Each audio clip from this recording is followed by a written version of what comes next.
Taryn, in Florida, a sidewalk fight is brewing, and it's not a brawl, but a political clash over street art. The state has ordered cities to remove painted crosswalks and murals, including pride rainbow designs, by September 4th. Several cities, including Fort Lauderdale, Miami Beach, they say they plan to fight back, calling the order discriminatory and an attack on local control.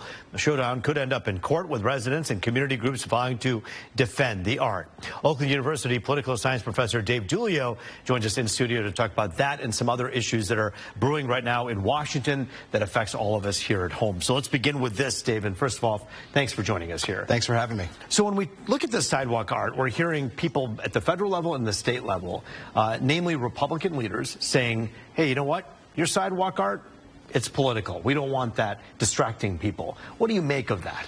Well, that's an interesting argument, because if it is political, it probably has a stronger leg to stand on in court if it is a First Amendment issue where political statements have been given deferential treatment really since the founding. There is another side to this, though, that does bring up another topic, I think, that there have been instances where people who have burned their tires over, say, a rainbow sidewalk have been charged and convicted of crimes for that. So this is a thorny issue that reminds us, as always, that constitutional language around the First Amendment, what is protected, what is not, is always debatable. So whether it's art or it's political, that distinction is important.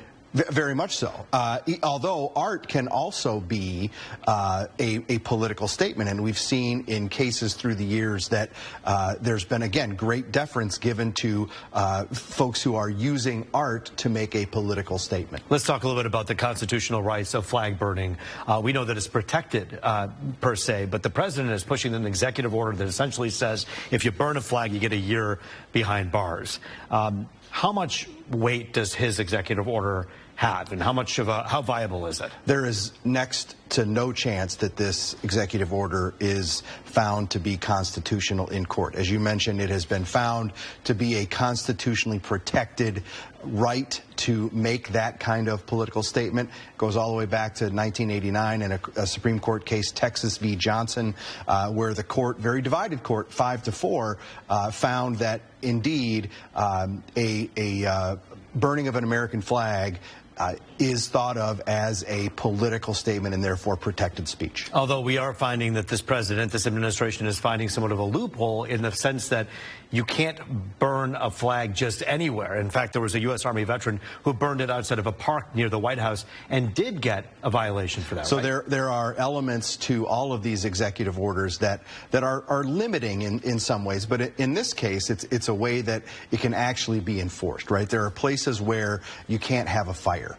So it was about the fire itself rather than what was being burned, right? So this is a way that they can crack down on this, but in very limited situations. Yeah, I mean, this Army vet could be burning books in the middle of Lafayette Park near the White House and would get the same ticket for burning a flag. Right. So it wasn't about the flag. No, or burning a pile of sticks, and it would still be the same violation. Executive orders. Talk for a moment. I know there's, I think, out of 100 of them, some 29% of them are held up in court. There's more than 90 lawsuits.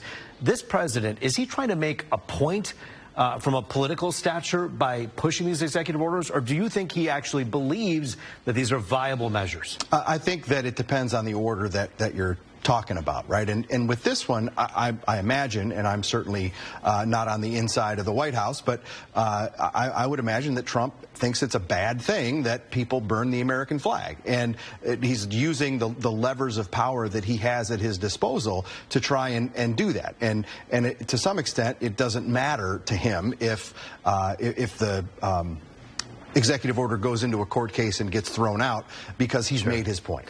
Making his point and having other people talk about it, perhaps something that he understands very well, and a conversation we're having here on Fox 2 tonight.